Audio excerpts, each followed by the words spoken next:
أشهد أن لا إله إلا الله وحده لا شريك له وأشهد أن محمدا عبده ورسوله أما بعد فأعوذ بالله من الشيطان الرجيم بسم الله الرحمن الرحيم الحمد لله رب العالمين الرحمن الرحيم مالك يوم الدين إياك نعبد وإياك نستعين اهدنا الصراط المستقيم صراط الذين أنعمت عليهم غير المغضوب عليهم ولا الضالين. अॼु ग़ज़वा बनू नज़ीर जे बारे में कुझु बयानु कंदुसि. क़बीले बनू नज़ीर जो तारुफ़ हीअ आहे त बनू नज़ीर मदीने जे यहूदियुनि जो हिकिड़ो ख़ानदान हो. किन मौरखनि लिखियो आहे त बनू नज़ीर ख़ैबर जे यहूदियुनि जो हिकिड़ो क़बीलो हो ऐं उन्हनि जी बस्ती खे ज़हरा चयो वेंदो हो. रसूलुल्लाह सल्लल्लाहु अलैहि वसल्लम जॾहिं मदीने शरीफ़ आया उन वक़्तु बनू नज़ीर जो सरदार हुयई इब्न अख़्तब हो. इन जे अबनि ॾाॾनि में 6 नसुल में नज़ीर बिन नहाम जो नालो अचे थो, जंहिंजे नाले ते हीउ क़बीलो बनू नज़ीर चवराए थो. उम्मुल मोमिनीन हज़रत सफ़िया रज़ी अल्लाह ताला अन्हा बनू नज़ीर जे इन ई सरदार हुयई बिन अख़्तब जी धीउ हुयूं. तारीख़ जे किताबनि में लिखियलु आहे त हुयई बिन अख़्तब जो नसब जो सिलसिलो हज़रत मूसा जे भाउ हज़रत हारून सां वञी रलिजे थो. हुयई जे नसब में केतिरा ई शख़्स नबियुनि जे शर्फ़ सां नवाज़िया विया जिन ते उनखे फ़ख़्रु हो ऐं इन ई घमंड में हीउ चवंदो हुयो त अल्लाह ताला असां ते हिन दुनिया में महिरबानी आहे ऐं आख़िरत में बि हू असां ते शफ़क़त ऐं महिरबानी फ़रमाईंदो. हू असांखे गुनाहनि जे करे कुझु ॾींहं सज़ा ॾींदो, बिलाख़िर जन्नत ई असांजो ठिकाणो हूंदो. इन ई नस्बी फ़ख़्र ऐं तकबुर सबबु हुयई रसूलुल्लाह सल्लल्लाहु अलैहि वसल्लम जी तालीमात खां रुगरदानी कई हुई. क़बीलो बनू नज़ीर जिथे मौजूदु हुयो उन जे एतबार खां मस्जिद कबा खां अधु मैल परे हुयो उत्तर पासे उत्तर ओभर पासे ऐं वस्ती मदीने खां इन जी आबादी पहिरियां अचे पई ऐं कुबा मस्जिद इन खां थोरे मुफ़ासिले ते अॻिते ॾाखणे पासे मौजूदु हुई. ग़ज़वा बनू नज़ीर रबियुल अवल 4 हिजरी में पेश आयो. हिकिड़ो कौल ही आहे त ग़ज़वा उहद खां पहिरियां जो वाक़ियो आहे ऐं इमाम बुख़ारी जो कौल बि इहो ई आहे. अलबत इमाम बुख़ारी हिन ई हंधि हीउ बि लिखियो आहे त इब्न इसहाक़ जे वेझो हीउ उहद वारी जंग ऐं बेरे मऊना खां पोइ थियो हो. अलबत अलामा इब्न कसीर ऐं उन्हनि खां अलावा अक्सर मौरखनि ऐं सीरत निगारनि चयो आहे त ग़ज़वा बनू नज़ीर ग़ज़वा उहद खां पोइ थियो हो. ग़ज़वा बनू नज़ीर जे सबबनि जे बारे में बयानु थियो आहे त मके जे कुरैश ग़ज़वा बदर खां पहिरियां अब्दुल्ला बिन उबई बिन सलूल ऐं औस ऐं ख़ज़रत जे ॿियनि बुत परस्तनि खे लिखियो. उन वक़्तु पाण सॻोरा सल्लल्लाहु अलैहि वसल्लम मदीने में हुआ त तव्हां असांजे साथीअ खे पनाह ॾिनी आहे. मदीने में तव्हांजो अंगु सभिनी खां वधीक आहे. असां कसम खणी चऊं था त या उन्हनि सां क़िताल कयो या उन्हनि खे पंहिंजे शहर मां कढी छॾियो या पोइ असां अरब खे गॾु करे तव्हां ते हमले आवर थी वेंदासीं. तव्हांजे जंगजुअनि सां जंग कंदासीं. तव्हां जिन औरतुनि ऐं ॿारनि खे तलवार सां मारे छॾींदासीं। मके जे काफ़रनि हीउ ख़तु लिखियो आहे मदीने जे सरदारनि खे। जॾहिं इब्न उबई ऐं ॿियनि बुत परस्तनि खे हीउ ख़तु मिलियो त उन्हनि हिक ॿिए ॾांहुं पैगाम मोकिलियो ऐं रसूलुल्लाह सल्लल्लाहु अलैहि वसल्लम ऐं पाण सॻोरनि सल्लल्लाहु अलैहि वसल्लम जे असहाबनि सां जंग जो पको इरादो करे वरितऊं। जॾहिं पाण सॻोरनि सल्लल्लाहु अलैहि वसल्लम खे इतलाह मिलियो त पाण सॻोरा सल्लल्लाहु अलैहि वसल्लम असहाबनि जी हिकिड़ी जमायत साण करे उन्हनि सां मिलिया, माना त मदीने जे सरदारनि सां। पाण सॻोरनि सल्लल्लाहु अलैहि वसल्लम फरमायो, कुरैश तव्हांखे सख़्तु धमकी वारो ख़तु लिखियो आहे। हीउ ख़तु तव्हांखे कंहिं दोखे में मुब्तला न करे छॾे जो तव्हां पाण खे दोखे ऐं फ़रेब में मुब्तला करे छॾियो ऐं तव्हां पंहिंजे ई भाइरनि ऐं पुटनि सां विढ़णु लॻो। जॾहिं उन्हनि पाण सॻोरनि सल्लल्लाहु अलैहि वसल्लम जी हीअ ॻाल्हि ॿुधी त उन्हनि खे हीअ ॻाल्हि सम्झ अची वई ऐं उन्हनि पंहिंजा इरादा मुलतवी करे छॾिया ऐं मुंतशिर थी विया ऐं अहिड़ी तरह मके जे कुरैश जी हीअ धमकी काराइती साबित न थी। वरी कुरैश ग़ज़वा बदर खां पोइ यहूदियुनि ॾांहुं हिकिड़ो ख़तु लिखियो त तव्हां वटि हथियार आहिनि ऐं तव्हां क़िलनि जा मालिक आहियो, या त तव्हां असांजे साथीअ सां क़िताल कयो, न त असां तव्हां ते काह कंदासीं ऐं तव्हांजे मर्दनि खे क़तलु करे छॾींदासीं ऐं तव्हां जिन औरतुनि खे पंहिंजूं बानियूं बणाए वठंदासीं। जॾहिं हीउ ख़तु यहूदियुनि ताईं पहुतो त बनू नज़ीर पाण सॻोरनि सल्लल्लाहु अलैहि वसल्लम सां दोखो करण ते इतफ़ाक़ करे वरितो, छो त यहूदियुनि जा क़बीला त पहिरियां ई चाहिनि पिया त को मौक़ो मिले ऐं मुस्लमाननि जे ग़लबे ऐं ताक़त खे जेतिरो जल्द ख़तमु थिए ख़तमु करे सघिजे। हाणे उन्हनि सोचियो त को अहिड़ो मनसूबो कयो वञे जो पाण सॻोरनि सल्लल्लाहु अलैहि वसल्लम खे नऊज़ बिल्ला क़तलु कयो वञे। जीअं त उन्हनि हुज़ूर ॾांहुं पैगाम मोकिलियो त तव्हां 30 असहाबनि सां गॾु असां ॾांहुं अचो, असांजा 30 आलिम बि तव्हां वटि हाज़िर थींदा, एसि ताईं जो असां अहिड़े हंधि मिलूं जेका असांजे ऐं तव्हांजे विच में जॻहि हुजे, माना त का अहिड़ी जॻहि चूंडे वठूं जेका मुश्तरक आहे। हू तव्हांजो कलाम ॿुधंदा, माना त उन्हनि जा माण्हू। जेकॾहिं उन्हनि पाण सॻोरनि सल्लल्लाहु अलैहि वसल्लम जी तसदीक़ करे छॾी, माना त उन्हनि यहूदी आलिमनि ऐं तव्हां ते ईमान आंदाऊं त असां बि तव्हां ते ईमान आणींदासीं। ॿिए ॾींहुं पाण सॻोरा सल्लल्लाहु अलैहि वसल्लम 30 असहाब साण करे उन्हनि ॾांहुं निकिता। 30 यहूदी बि पाण सॻोरनि सल्लल्लाहु अलैहि वसल्लम वटि अची विया। जॾहिं यहूदी खुलियल मैदान में निकिता त उन्हनि हिक ॿिए खे चयो त तव्हां हिननि ते कीअं हमिलो कंदो, हालांकि हुज़ूर सां गॾु 30 साथी आहिनि। इन्हनि 30 साथियुनि सां गॾु त हमलावर थियणु ॾुखियो आहे। जेके अहिड़ा साथी आहिनि जेके हुज़ूर जे मथां सिर घुरण वारा आहिनि। इन ते उन्हनि यहूदियुनि पाण सॻोरनि सल्लल्लाहु अलैहि वसल्लम ॾांहुं हीउ पैगाम मोकिलियो त असीं 60 माण्हू पाण में कीअं अफ़ाम तफ़हीम कंदासीं। तव्हां ईअं कयो त 3 साथी साण करे अचो ऐं असां बि पंहिंजा 3 आलिम वठी था अचूं। हू तव्हांजी ॻाल्हि ॿोल ॿुधंदा। इन ते पाण सॻोरनि सल्लल्लाहु अलैहि वसल्लम 3 असहाबनि सां गॾु अचण जी ॻाल्हि मञी वरिती। 3 यहूदी आलिम बि निकिता। उन्हनि यहूदियुनि वटि खंजर हुआ। हू रसूलुल्लाह सल्लल्लाहु अलैहि वसल्लम ते हमिलो करणु चाहिनि पिया। पाण सॻोरा सल्लल्लाहु अलैहि वसल्लम वञण जे लाइ तयारु हुआ।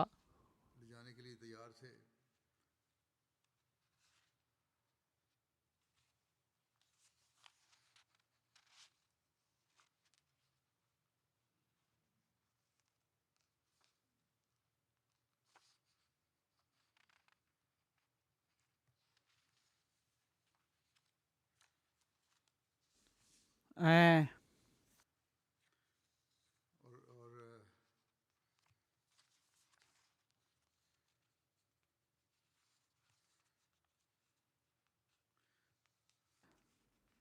बहरहाल पाण सॻोरा सल्लल्लाहु अलैहि वसल्लम वञण जे लाइ तयारु हुआ ऐं रस्ते में ई हुआ जो बनू नज़ीर जी हिकिड़ी ख़ैरख़्वाह औरत हिकिड़े अंसारी मुस्लमान खे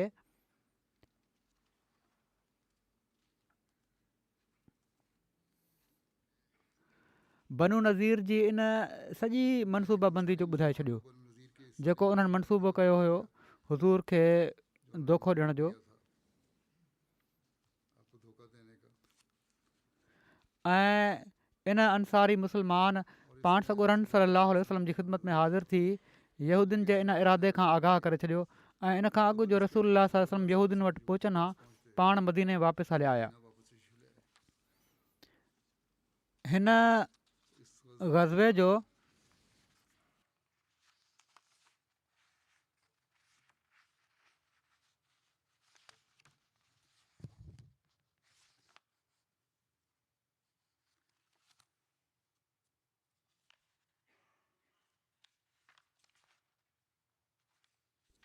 हिकिड़ो ॿियो सबबु बयानु कंदे हिकिड़े मुसनिफ़ लिखियो आहे त बनू नज़ीर ॻुझे तौर ते क़ुरैश खे पैगाम मोकिलियो ऐं उन्हनि खे रसूल सलाहु वसलम सां जंग करण ते भड़कायाऊं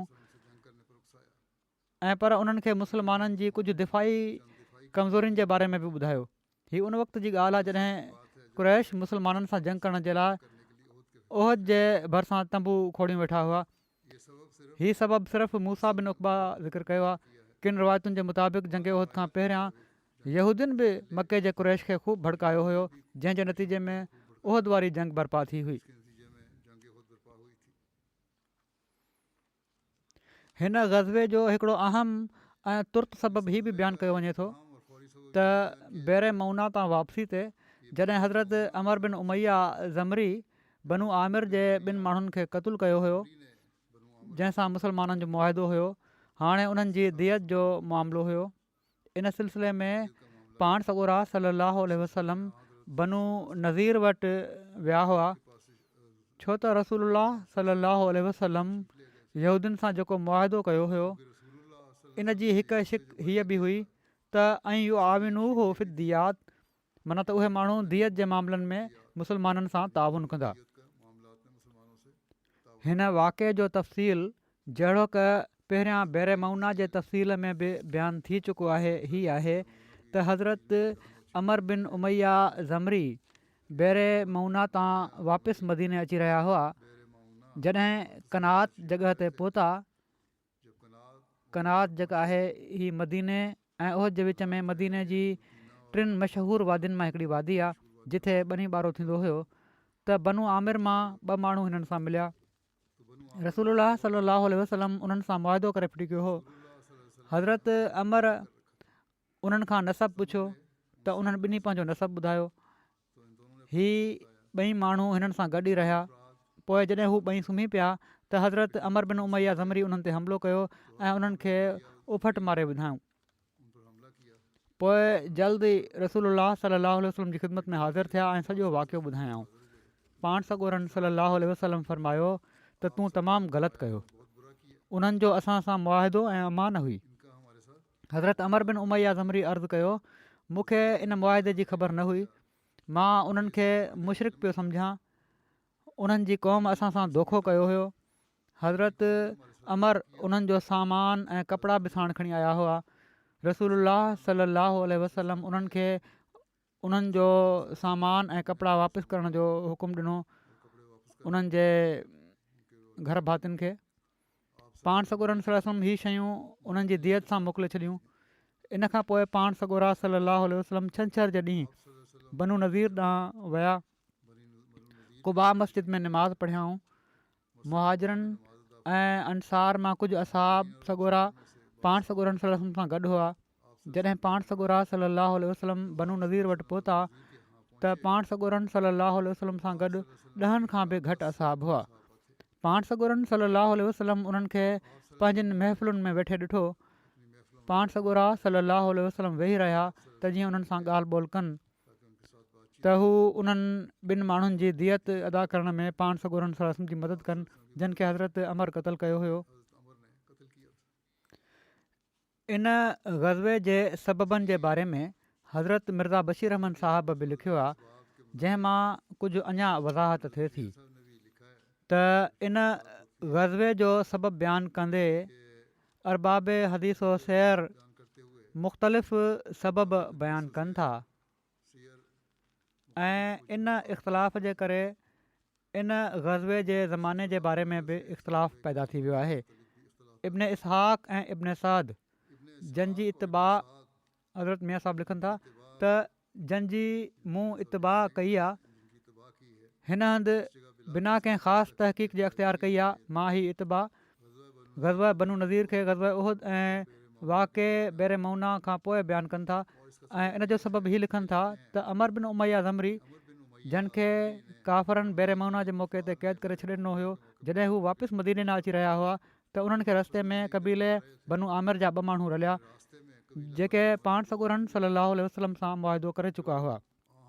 छो त अमर खे इन अहद पैमान जी ख़बर कोन हुई, तंहिं करे उन वझ वठी हिननि 2 माण्हुनि खे बेरे मौना जे शहीदनि जे बदिले में क़तलु करे छॾियो। जंहिंजे क़तल जो सबबु क़बीले बनू आमिर जो हिकिड़ो रहिस आमिर बिन तुफ़ैल थियो हुयो। तोड़े ख़ुदि क़बीले बनू आमिर जा माण्हू इन क़तलो गारत खां दस्तकश रहिया हुआ, लातालुक़ रहिया हुआ, उन्हनि जंग न कई हुई, पर बहरहाल उन्हनि खे हीउ हुयो त उन धोखो कयो आहे, तंहिं करे हिननि सम्झो त हीअ असांजा दुश्मन आहिनि ऐं क़तलु करे छॾियऊं। जॾहिं अमर बिन उमैया मदीने पहुता त उन्हनि पाण सॻोरनि सलम खे सॼी ॻाल्हि करे ॿुधाई ऐं हिननि 2 माण्हुनि जे क़तल जो वाक़ियो बि ॿुधायऊं।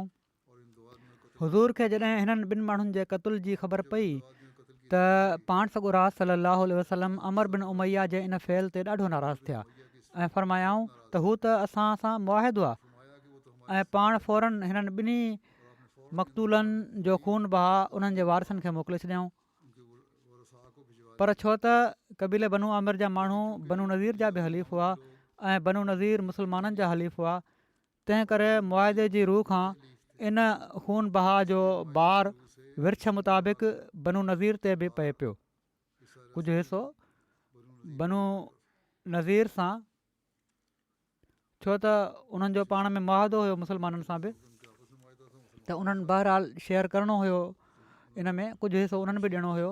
जीअं त पाण सॻोरा इन जे करे पंहिंजे कुझु असहाबनि खे साण वठी बनू नज़ीर जी आबादी में पहुता ऐं उन्हनि खे हीउ सॼो वाक़ियो ॿुधायऊं, खून बहा जो हिसो घुरियाऊं त हीअ अहिड़ी तरह क़तलु कयो वियो आहे ग़लती सां ऐं इन जी दियत ॾियणी आहे, असां पंहिंजो हिसो बि ॾियूं था, तव्हांजो बि असां सां मुआदो आहे, तंहिं करे तव्हां बि पंहिंजो हिसो ॾियो।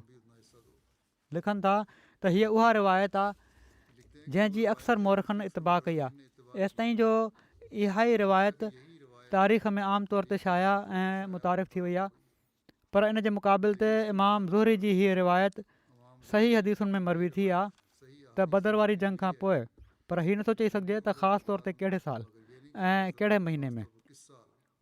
मके जे रहसन बनू नज़ीर खे हीउ ख़तु लिखियो हुयो त तव्हां मुहम्मद सलाहु वसलम ऐं मुसलमाननि जे ख़िलाफ़ु जंग कयो, न त असां तव्हांजे ख़िलाफ़ु जंग कंदासीं। इन ते बनू नज़ीर पाण में सलाह करे हीउ फ़ैसिलो कयो त कंहिं हिकमत अमली सां पाण सॻोरनि सलाहु वसलम खे क़तलु कयो वञे ऐं इन जे लाइ उन्हनि हीअ तजवीज़ कई त पाण सॻोरनि सलाहु वसलम खे कंहिं बहाने सां पाण वटि सॾियूं ऐं उते मौक़ो ॾिसी हुज़ूर खे क़तलु करे छॾियूं। जीअं त उन्हनि हुज़ूर खे चवराए मोकिलियो त असां तव्हां सां पंहिंजे आलिमनि जी मज़हबी ख़्यालनि जी ॾे वठि कराइणु चाहियूं था, जेकॾहिं असां ते तव्हांजी सदाकत ज़ाहिर थी वई त असीं तव्हां ते ईमान आणींदासीं, तो तव्हां महिरबानी करे पंहिंजा के 30 असाबी साण वठी असां वटि अचो। असांजे तरफ़ां बि 30 आलिम हूंदा ऐं पोइ पाण में ख़्यालनि जी ॾे वठि थी वेंदी। हिकु पासे त उन्हनि पाण सॻोरनि सलाहु वसलम खे हीउ पैगाम मोकिलियो ऐं ॿिए पासे हीअ तजवीज़ पुख़्ती करे इन जे मुताबिक़ पूरी तयारी बि करे वरितऊं त जॾहिं पाण सॻोरा सलाहु वसलम अचनि त इहे ई यहूदी आलिम जन वटि खंजर ॻुझा हूंदा मौजूदु वझ वठी पाण सॻोरनि सलम खे क़तलु करे छॾनि। पर क़बीले बनू नज़ीर जी हिकिड़ी औरत हिकिड़े अंसारी शख़्स खे जेको रिश्ते में उनजो भाउ पियो लॻे, पंहिंजे क़बीले वारनि जे इन बद इरादे खां बर वक़्तु इतलाह ॾेई छॾियो ऐं पाण सॻोरा सलाहु वसलम जेके अञा घरां निकिता ई हुआ ही इतलाह ॿुधी वापसि मोटी आया ऐं फ़ौरन तयारी जो हुकुम ॾिनऊं ऐं असाबनि जी हिकिड़ी जमायत खे साण करे बनू नज़ीर जे क़िलनि ॾांहुं रवाना थी विया ऐं वेंदे ई उन्हनि जो मुआसिरो करे वरितऊं ऐं पोइ उन्हनि जे रहसनि खे पैगाम मोकिलियाऊं त जेके हालात ज़ाहिर थिया आहिनि इन्हनि जे हूंदे मां तव्हांखे मदीने में नथो रहणु ॾेई सघां, जेसि ताईं जो तव्हां नए सर खां मूं सां मुआदो करे मूंखे यकीन न ॼाणायो त आईंदा तव्हां वाइदे ख़िलाफ़ी ऐं गद्दारी न कंदव, पर यहूदियुनि मुआदो करण खां साफ़ इनकार करे छॾियो ऐं अहिड़ी तरह जंग जी शुरूआति थी वई ऐं बनु नज़ीर तमामु अरॾाई कंदे क़िलाबंद थी वेही रहिया, माना त वॾी सरकशी ॾेखारींदे तकबुर ॾेखारींदे क़िलेबंद थी वेही रहिया त असां वटि ताक़त आहे। ॿिए ॾींहुं हज़ूर खे ई इतलाह मिलियो या पाण करीननि मां पाण मालूम करे वरिताऊं, अंदाज़ो हणी वरिताऊं त यहूदियुनि जो ॿियो क़बीलो बनु कुरैज़ा बि कुझु बिगड़ियो वेठो आहे। जीअं त पाण सॻुरा सलम असाबनि जे हिकिड़े दस्ते खे साण वठी बनु कुरैज़ा जे क़िलनि ॾांहुं रवाना थिया ऐं उन्हनि जो घेरा करे वरिताऊं।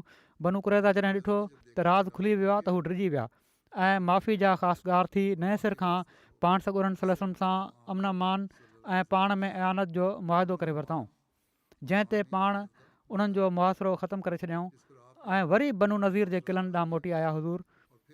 पर बनु नज़ीर साॻे तरीक़े पंहिंजे ज़िद ऐं दुश्मनी ते अड़िया रहिया ऐं बाक़ाइदा जंग जी हिकिड़ी सूरत पैदा थी वई। हीअ उहे ॿ मुख़्तलिफ़ रिवायतूं आहिनि जेके ग़ज़वा बनु नज़ीर जा सबब जेके आहिनि उन जे बारे में बयानु कयूं वियूं आहिनि। तोड़े तारीख़ी लिहाज़ खां मोखर ज़िक्र रिवायत वधीक सही ऐं दुरुस्त ऐं ॿियनि हदीसुनि में बि वधीक इन ई रिवायत जी ताईद नज़र अचे थी, पर छो त पहिरीं रिवायत खे मौरखनि वधीक कसरत सां क़बूलु कयो आहे ऐं किन सही हदीसुनि में बि इन जी सिहत ॾांहुं इशारो मिले थो। जीअं त इमाम बुख़ारी बावजूद ज़ोहरी जे कौल खे तरजीह ॾियण जे कबीले आमिर जे ॿिनि मक़तूलनि जी दियत जो बि ज़िक्र कयो आहे। तंहिं करे असांजी राय में जेकॾहिं ॿिन्ही रिवायतुनि खे सही सम्झी पाण में रलायो वञे त को हर्ज़ु लाज़िम नथो अचे। अलबत इन सां ग़ज़वे जे ज़माने जे बारे में हिननि रिवायतुनि मां कंहिं हिकिड़ी रिवायत खे तरजीह ॾियणी पवंदी, छो त ज़माने जे लिहाज़ खां ॿिन्ही रिवायतुनि खे सही तस्लीम नथो करे सघिजे। ईअं मालूम थिए थो त बनु नज़ीर तरफ़ां मुख़्तलिफ़ मौक़नि ते मुख़्तलिफ़ सबब जंग जा पैदा थींदा रहिया आहिनि ऐं पाण सॻुरा सलाहु वसलम उन्हनि खे डर ॾींदा रहिया ऐं दरगुज़र खां कमु वरिताऊं। पर जॾहिं आख़िरी सबब बेरे मौना जे वाक़े खां पोइ थियो त पाण सॻुरनि सलम उन्हनि खे उन्हनि जूं समूरियूं कारवायूं ॿुधाए उन्हनि जे ख़िलाफ़ु फ़ौजकशी फ़रमाई। ॼण त ही जेतिरा मुख़्तलिफ़ सबब बयानु थिया आहिनि ही सभई पंहिंजे पंहिंजे हंधि सही हुआ, पर आख़िरी तहरीकी सबबु उहो हुयो जेको बनु आमिर जे ॿिनि मक़तूलनि जी दियत जे मुतालबे महल पेश थियो। वल्लाहु आलम बिस्सवाब। हीउ समूरो बयानु जेको मूं कयो आहे हीउ सीरत ख़ातमुन नबीन मां वरितो आहे। वरी लिखियलु आहे त बनु नज़ीर जी पाण सॻुरनि सलम खे क़तलु करण जी नापाक साज़िश बि हीअ बि हिकिड़ो सबबु बणियो हो। इन बारे में जहिड़ो का ॻाल्हि थी चुकी आहे त दियत जे सिलसिले में पाण सॻुरा सलाहु वसलम असाबनि जी हिकिड़ी जमायत सां गॾु बनु नज़ीर ॾांहुं विया। पाण सॻुरा सलाहु वसलम छंछर जे ॾींहुं निकिता। पाण सॻुरनि सलाहु वसलम मुहाजिरनि ऐं अंसार जी हिकिड़ी जमायत सां गॾु कुबा मस्जिद में नमाज़ पढ़ी ऐं पोइ मुआदे जे मुताबिक़ बनु नज़ीर वटि वञी दियत जो मुतालबो कयऊं। पाण सॻुरा सलाहु वसलम पंहिंजे जन असाबनि सां गॾु विया। उन्हनि जो अंगु 10 खां घटि हुयो। हिन रवायत में हीअ लिखियलु आहे, इन्हनि में हज़रत अबू बकर, हज़रत उमर ऐं हज़रत अली बि हुआ। हज़रत ज़ुबैर, हज़रत तलहा, हज़रत साद बिन मुआज़, हज़रत उसैद बिन हुज़ैर ऐं हज़रत साद बिन उबादा जा नाला बि मिलनि था। पाण सॻुरनि सलाहु वसलम उते पहुची यहूदियुनि सां दियत जी ॻाल्हि कई त उन्हनि चयो त हा हा अबुल क़ासिम, पहिरियां तव्हां मानी खाओ, पोइ तव्हांजे कम ॾांहुं अचूं था।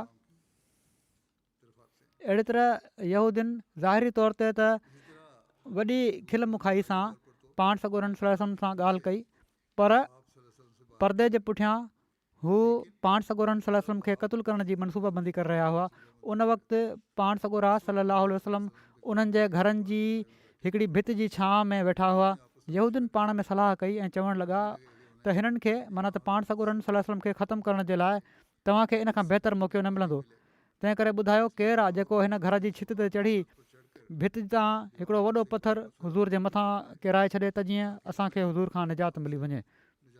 हिकिड़ो ॿियो मुसनिफ़ हीउ वाक़ियो बयानु कंदे लिखे थो त उन्हनि जे सरदार हुई बिन अख़्तब चयो ऐं यहूद जी जमात मोहम्मद सलाहु वसलम पंहिंजे कुझु साथियुनि सां गॾु तव्हां वटि आया आहिनि। उन्हनि जो अंगु 10 खां बि घटि आहे। हिन जे घर जे मथां वॾो पथर किराए मोहम्मद सलाहु वसलम खे क़तलु करे छॾियो। तव्हांखे इन खां बहितरु मौक़ो ॿीहर न मिलंदो। जेकॾहिं हिननि क़तलु करे छॾियो त हिननि जा साथी विकिरी वेंदा। मके मां आयल हिननि जा साथी वापसि मके हलिया वेंदा ऐं हिते सिर्फ़ु औस ऐं ख़ज़रत वञी बचंदा जेके तव्हांजा हलीफ़ आहिनि। तंहिं करे तव्हां जेको करणु चाहियो था हाणे ई करे विझो। इन ते हिकिड़ो बदबख़्त यहूदी अमर बिन जहाश उन चयो त मां हिन घर ते चढ़ी पथर किराए मोहम्मद सल्लल्लाहु अलैहि वसल्लम खे नौज़ुबिल्ला क़तलु कंदुसि। जॾहिं ही सॼी मुशावरत थी रही हुई उन वक़्तु बनू नज़ीर जे हिकिड़े सरदार सलाम बिन मिशकम चयो, ऐं यहूद जी जमात, तव्हां बेशक सॼी ज़िंदगी मुंहिंजी मुखालफ़त करे वठिजो पर अॼु मुंहिंजी ॻाल्हि मञी वठो। अलाह जो कसम मोहम्मद सलाहु वसलम खे तव्हांजे इन इरादे जी ख़बर कई वेंदी ऐं हीअ असांजे ऐं उन्हनि जे विच में मुआदे जी भञकड़ी थींदी। पर यहूदीन उन जी हिकु न ॿुधी ऐं पंहिंजे अज़म ते क़ाइमु रहिया। ऐं पोइ जेका अॻिली कारवाई आहे उहा इनशा अलाह ताला आईंदा मां बयानु कंदुसि। छा कयो उन्हनि, कहिड़ी तरह इरादो कयूं क़तल जो ऐं कहिड़ी तरह पाण सॻुरनि सलाहु वसलम खे अलाह ताला बचायो ऐं हिननि जे मनसूबनि खे नाकाम बणायईं। आख़िर ते मां पाकिस्तान जे अहमदनि जे लाइ बि ख़ासि तौर ते दुआ लाइ चवणु चाहियां थो। अॼुकल्ह वरी उन्हनि ते सख़्तियूं वारिद कयूं पयूं थी वञनि। अलाह ताला जल्द पाकिस्तानी अहमदनि खे बि हिननि ज़ालिमनि खां निजात ॾियाराए ऐं उते बि असांजा हालात बहितर थियनि। थोरी थोरी ॻाल्हि ते केस ऐं तंग करण जी कोशिशि कई थी वञे। इन खां पोइ मां जनाज़ा बि पढ़ाईंदुसि जुमे खां पोइ। इन में इन्हनि जो ज़िक्र पहिरियां करे छॾियां। पहिरियों ज़िक्र आहे मुकरम ग़ुलाम सरवर साहिब शहीद इबिन मुकरम बशीर अहमद साहिब जो, ऐं इन सां गॾु ई ॿियो ज़िक्र थींदो राहत अहमद बाजवा साहिबु इबिन मुकरम मुश्ताक अहमद बाजवा साहिब जो, जेके सादुल्लापुर ज़िले मंडी बहाउद्दीन जा रहण वारा हुआ, जिन खे 8 जून ते शहीद कयो वियो हुयो। इन्ना लिल्लाहि व इन्ना इलैहि राजिऊन। हिकिड़े अहमदियत जे दुश्मन हिक ॿिए पुठियां फायर करे ग़ुलाम सरवर साहिबु ऐं राहत बाजवा साहिब खे शहीद कयो हुयो। शहादत महल ग़ुलाम सरवर साहिबु शहीद जी उमिरि 64 साल हुई, जॾहिं त राहत बाजवा साहिबु शहीद जी उमिरि 32 साल हुई। तफ़सीलनि मुताबिक़ ग़ुलाम सरवर साहिबु शहीद अहमदिया मस्जिद सादुल्लापुर मां ॿेपहर जी नमाज़ खां पोइ पंहिंजे घर वापसि वञी रहिया हुआ, जो घर जे वेझो हिकिड़े अहमदियत जे दुश्मन सैयद अली रज़ा, जेको मुक़ामी मदरसे जो शागिर्दु हुयो, उन ग़ुलाम सरवर साहिब जो पीछो करे पिस्टोल सां फायर करे छॾियो। मथे में गोली लॻण सां पाण थॾे ते ई शहीद थी विया। वाक़े खां पोइ कातिल मौक़े तां हलियो वियो ऐं ॻोठ जे ॿिए पासे वञी हिकिड़े ॿिए अहमदी मुकरम राहत अहमद बाजवा साहिब खे बि फायर करे शहीद करे छॾियईं, जंहिंखां पोइ कातिल जी गिरफ़्तारी अमल में आई। वाक़े खां पोइ कातिल पुलिस खे पंहिंजे इक़रारी बयान में ॿुधायो त हा मां मारियो आहे हिननि खे। उन हीअ कार्रवाई जन्नत खे हासिलु करण जे लाइ कई आहे। चवणु लॻो मां त जन्नत हासिलु करण जे लाइ हीअ सभु कुझु कयो आहे। मूंखे जेकॾहिं को ॿियो अहमदी बि नज़र अची वञे हा त मां उनखे बि मारे विझां हा। त मुलनि जे सेखारियल इस्लाम जी तालीम जो त हीअ असरु आहे माण्हुनि ते, त हीअ तालीम ॾियनि पिया था इस्लाम जी ऐं बदनाम करण वारा आहिनि इस्लाम खे। अलाह ताला हिननि जी जल्द पकड़ जा सामान फरमाए। ग़ुलाम सरवर साहिबु शहीद इबिन बशीर अहमद साहिब जे ख़ानदान में अहमदियत हिननि जे पड़ ॾाॾे हज़रत शरफ़ुद्दीन साहिबु रज़ी ताला अन्हो जे ज़रिए आई। जन ताउन जे निशान मां मुतासिर थी सादुल्लापुर जे ॿियनि माण्हुनि समेत हज़रत मौलाना ग़ुलाम रसूल साहिबु राजकी जे ज़रिए ख़त ज़रिए बैत कई हुई। बाद में हज़रत मसीह मौद अलैहिस्सलाम जे 1903 में जहलम वारे केस जे मौक़े ते जहलम उन्हनि जे अचण ते उन्हनि जी ज़ियारत जी सआदत बि हासिलु कई।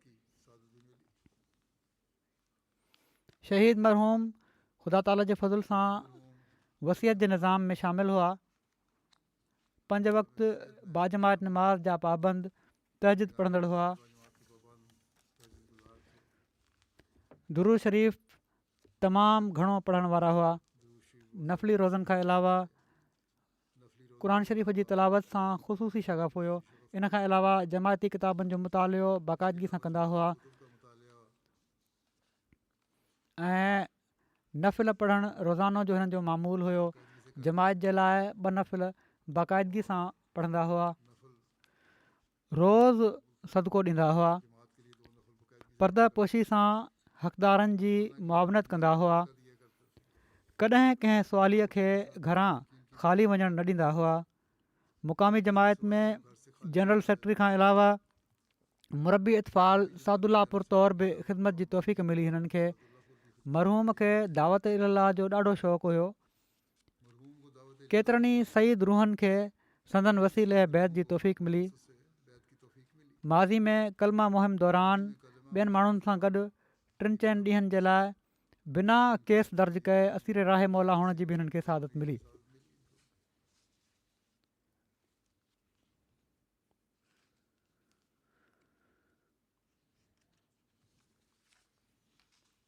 शाहिद इमरान आहिनि क़ाइद ज़िला। मरहूम जा भाटिया बि आहिनि। चवनि था शहीद मरहूम बार बार इन ख़्वाहिश जो इज़हार कंदा हुआ त अलाह ताला मूंखे कंहिं अहिड़े कम जी तौफ़ीक़ ॾिए जंहिंजे करे जमायत अहमदिया जी तारीख़ में मुंहिंजो नालो सोनहरी लफ़्ज़नि में लिखियो वञे। अलाह ताला हिननि जी ख़्वाहिश हीअ अहिड़ी तरह पूरी करे छॾी। पोइते रहिजी वियल घर भातियुनि में घरवारी मुकरमा साजिदा परवीन साहिबा खां अलावा 2 पुट ऐं 4 धीअरूं शामिल आहिनि। नंढियूं धीअरूं हिननि जूं 2 आहिनि जेके हिकिड़ी FSC में तालीम हासिलु करे पई थी, हिकिड़ी मैट्रिक में। बाक़ी त ॿार शादीशुदा आहिनि। इताअत जो जज़्बो चवनि था त हिननि में कमाल जो हुयो। सदर जमात बयानु कयो त हिननि जी शहीद मरहूम सां अज़ीज़दारी बि हुई ऐं कॾहिं कॾहिं हिननि सां रंजिश बि थी वेंदी हुई। पाण में तालुकात में थी वेंदो आहे, घाटी वादी थी वेंदी आहे ॻाल्हियुनि में, पर जॾहिं जमायती मामिलो ईंदो हुयो त हीअ चवंदा हुआ त तव्हां सदर जमायत आहियो, जेका ॻाल्हि बि तव्हां चवंदव इन जी कामिल पाबंदी कंदुसि। हीउ हिकिड़ो नमूनो हुयो जेको हिननि ॾेखारियो। केतिरियूं ई शिकायतूं ईंदियूं आहिनि माण्हुनि जूं त ताउन नथा कनि पंहिंजे ज़ाती रंजनि जे करे जमायती निज़ाम सां, पर उन्हनि हीउ कॾहिं बि इज़हार न थियणु ॾिनो। कामिल इताअत सां इंतिज़ामिया जी इताअत कई अथनि। मलक अमानुल्ला साहब मुरबी ज़िला चवनि था त मुंहिंजो ग़ुलाम सरवर साहब जे बारे में मुशाहिदो हीअ रहियो आहे त मस्जिद में हमेशह पहिरियां अची पहिरीं सिफ़ में साॼे पासे वेही रहंदा हुआ। अलाह ताला जे ज़िक्र में मशग़ूल रहंदा हुआ। तमामु आजिज़ ऐं मुनकसिरुल मिज़ाज इंसान हुआ। ख़िलाफ़त सां ख़ासि मोहबत हुई। हज़रत अक़दस मसीह मऊद अलैहिस्सलाम जे किताबनि जे मुताले जो बि शौक़ु रखंदा हुआ ऐं तबलीग जो बि शौक़ु हुयुनि। तंहिं करे हज़रत ख़लीफ़ुल मसीह राबे जूं मजालिस इरफ़ान ऐं ॿियूं ऑडियो वीडियो पाण वटि रखंदा हुआ ऐं वॾे शौक़ सां ॿुधंदा हुआ, ॾिसंदा हुआ। हिकिड़े मुरबी लिखियो त मां ख़्वाब में ॾिठो हुयो त मस्जिद ते हमिलो थियो आहे ऐं मां शहीद थी वियो आहियां। माना त मुरबी साहिबु जॾहिं हीउ ख़्वाब हिननि खे ॿुधायो त शहीद मरहूम चवणु लॻा, मुरबी साहिबु ॾिसूं था पहिरियां तव्हां सां शहीद थियो या मां? लॻे थो हीअ बि त उन्हनि खे पहिरियां को इशारो मिलियो हुयो जंहिंजे करे उन्हनि हीअ ॻाल्हि चई। अलाह ताला हिननि जा दर्जा बुलंद फ़रमाए ऐं हिननि जे नसुल में बि नेकियूं जारी रखे हिननि जूं ऐं कामिल वफ़ा सां उन्हनि खे रहण जी तौफ़ीक़ ॾिए। ॿियो ज़िक्र आहे मुकरम राहत अहमद बाजवा साहिबु शहीद जो। हीअ मुश्ताक अहमद बाजवा साहिब जा पुट हुआ। तफ़सीलनि मुताबिक़ राहत बाजवा साहिबु सादुल्लापुर बस स्टॉप ते मौजूदु पंहिंजे पकवान सेंटर तां वापसि पंहिंजे घर अची रहिया हुआ जो मज़कूरा क़ातिल सैयद अली रज़ा उन्हनि ते बि पिस्टल सां फायर करे छॾियो। मथे में गोली लॻण जे करे पाण बि थॾे ते शहीद थी विया। राहत अहमद बाजवा साहिबु शहीद जे ख़ानदान में अहमदियत हिननि जे ॾाॾे मुकरम रशीद अहमद साहिबु ज़रिए आई जन पंहिंजे भाउ मुकरम हफ़ीज़ुल्ला साहिब जे ज़रिए 1978 में बैत कई हुई। शहीद मरहूम अलाह ताला जे फज़ुल सां वसियत जे निज़ाम में शामिलु हुआ। जॾहिं बि कंहिं अहमदी जी शहादत जो हिननि खे इतलाउ मिलंदो हो त रश्क सां इन ॻाल्हि जो इज़हार कंदा हुआ त हीउ रुतबो त क़िस्मत वारनि खे मिलंदो आहे। ख़िलाफ़त अहमदिया सां तमामु घणो इश्क़ हुयुनि, महिमान नवाज़ी जी वस्फ़ नुमाया हुअनि, तमामु खिलमुख इंसान हुआ, हर कंहिं सां मुहबत सां पेश ईंदा हुआ। जेकॾहिं को मनफ़ी रवैयो इख़्तियारु कंदो हुयो त उनजो जवाब बि मुस्बित रवैये सां ॾींदा हुआ। 2018 में कादियान विया आहिनि त हर वक़्तु मस्जिद में या बैतुद्दुआ में दुआउनि में ई मशगूल रहिया। जॾहिं बि जमात जी ख़िदमत जे लाइ सॾियो वेंदो हुन त फ़ौरी तौर ते सभई कम छॾे हाज़िर थी वेंदा हुआ। जमाती प्रोग्राम इन जे ज़िम्न में महिमाननि जे लाइ पाण खाधो तयारु कंदा हुआ, छो त ख़ुदि हिननि जो पंहिंजो खाधे पीते जो दुकानु हो। हिननि जी हिकिड़ी ख़्वाहिश हुई त वक़्फ़ करे दारू ज़ियाफ़त में वञनि ऐं हज़रत मसीह मऊद अलैहिस्सलाम जे महिमाननि जी ख़िदमत कनि। हिननि जा हिकिड़ा कज़न आहिनि, जामिया में पढ़नि था, चवनि था मूंसां जॾहिं बि मिलंदा हुआ हमेशह ई नसीहत कंदा हुआ त कॾहिं बि बेवफ़ाई न कजांइ ऐं आख़िरी घड़ी ताईं पंहिंजे वक़्फ़ खे निभाइजांइ, तॾहिं तूं असांजे ख़ानदान जी इज़त जो सबबु बणिजंदे।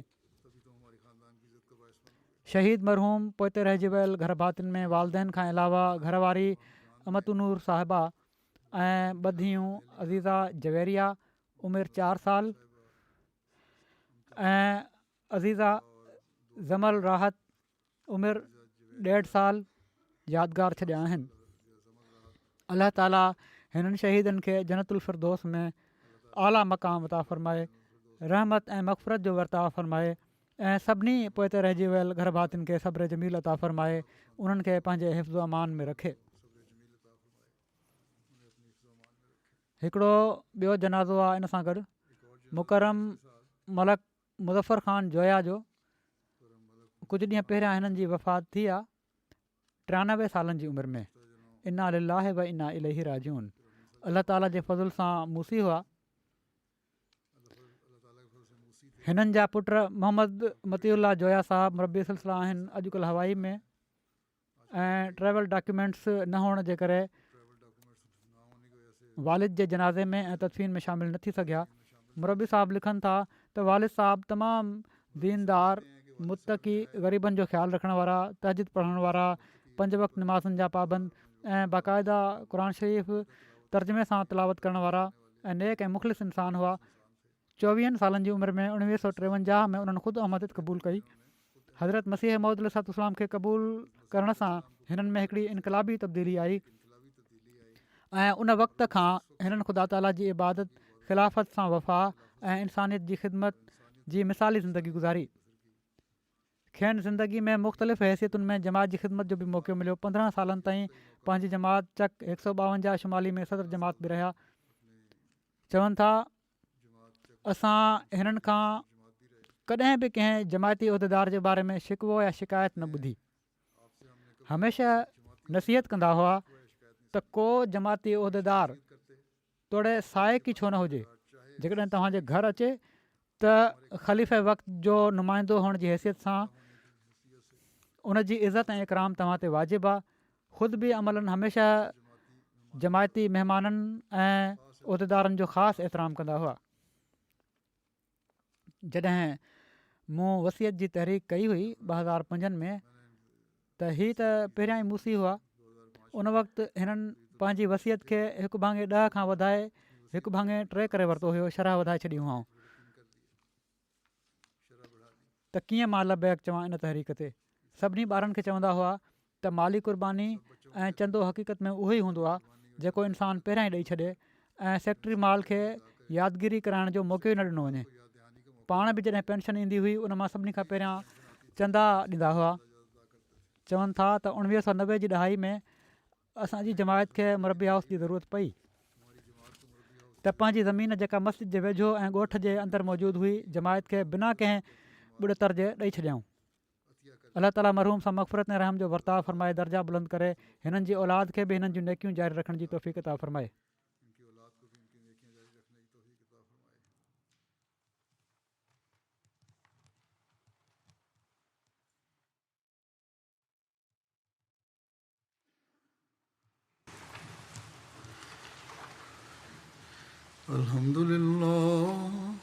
الحمد لله نحمده ونستعينه ونستغفره ونؤمن به ونتوكل عليه ونعوذ بالله من شرور أنفسنا ومن سيئات أعمالنا من يهده الله فلا مضل له ومن يضلل فلا هادي له ونشهد أن لا إله إلا الله ونشهد أن محمدا عبده ورسوله عباد الله رحمكم الله إن الله يأمر بالعدل والإحسان وإيتاء ذي القربى